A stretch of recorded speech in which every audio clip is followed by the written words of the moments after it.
With the new ROPEX Update application, you can now update the firmware of your ROPEX temperature controllers yourself.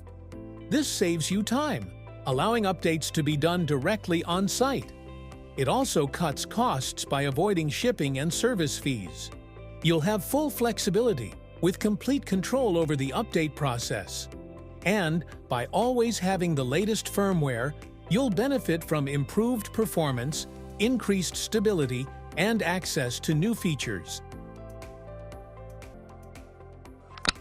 If a new update is available, it will be displayed as soon as you open the ROPEX Update application. Here, the update needs to be confirmed.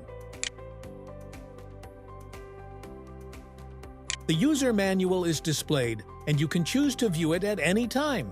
Even if disabled, it can still be accessed anytime through the Help menu under User Manual. Under the Settings menu, you can configure the update behavior for both the ROPEX Update application and the device firmware. Under the Help menu in Supported Devices, you can see which controllers are compatible.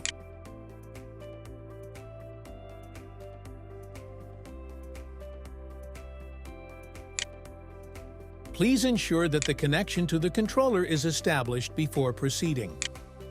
Now you can see the update in progress as the system installs the latest firmware. At this point, the new version is active and ready to use. If you have any further questions, please reach out to your designated contact person.